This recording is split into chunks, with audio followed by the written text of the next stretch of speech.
Hey guys, if you don't know, I'm running 100 kilometers for the Central Alberta Women's Emergency Shelter on August 29, all in one day. I'm going to sweat, I'm going to bleed, I'm probably going to cry. And you can support my suffering by going out to the link in the bio or a link in the description above to find out how you can sponsor my suffering and how you can support the cause and stay up to date on how the fundraiser is going through the Facebook group that I've created. So what I wanted to do today was run you through what leg number 1, the first 25.2 kilometers, is going to look like of my race. And I'm going to do a little screen sharing here with you guys. So let's jump right in to leg number 1. I'll give you a kind of a cool little view here. We're starting off at Mackenzie Trails at 5 a.m. in the morning, and I'm initially going up towards Garden Heights. So you see A and B here is because I'm starting at Mackenzie Trails at the gazebo. I'm also finishing there. So I'm going to go through the long route from Mackenzie Trails up to Garden Heights. And what I'm going to do is I'm just going to go straight across over on Carrington Drive. Then I'm going to take a turn just past Father Henry Boyson's school by the little pond there. And I'm actually going to traverse all the way around the old Michener Center and pop out on the other side just by these two little ponds over here. I'm not really sure what they're called actually, these two little ponds, but they're right in behind Safety City. Safety City would be right here. Okay, and this is 30th Ave and Highway 11. Okay, I am traversing just the perimeter of the two little ponds there. So we carry on down by Red Deer Cemetery, down the Michener Hill, past the Lindsay Thurber track, almost all the way to Kerrywood Nature Center, but I don't quite get there. Then I veer off and back to the path right along the river on the south bank of the river. I'm going to cross underneath 49th Ave, and then I'm going to take that old CN bridge here.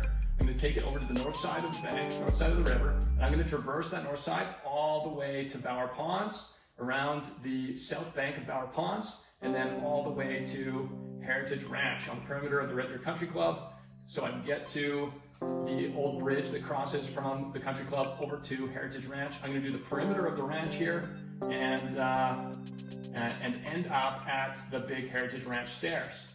So here's the observation tower, and I think it says like Ranch Cafe here, and I can't remember what they're called right now, but that's okay because they didn't want to sponsor me for this run, so we won't even mention their existence. They're a great restaurant though. Okay, so we traverse down those stairs, and then we're actually going to reverse the journey all the way back. Now, keep in mind that at Heritage Ranch here, I am about an hour, maybe a little bit more than an hour into my journey.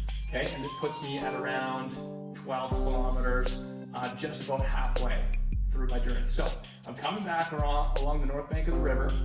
I go by all the same places, but when I get back to the CN bridge here, which is probably, if I start at 5 a.m., and you consider that the CN bridge is going to be, on the way back, is going to be probably around 15 kilometers, 16, 17 kilometers, somewhere in there. I'm probably going on an hour and a half, maybe an hour 45 at this point.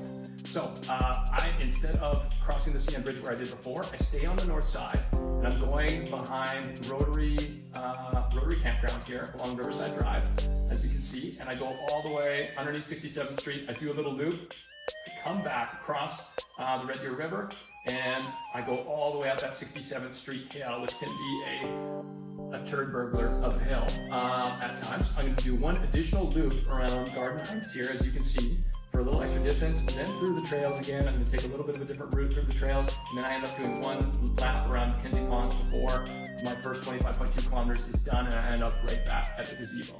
So hopefully that makes sense, guys. That is leg number 1. Stay tuned for leg number 2.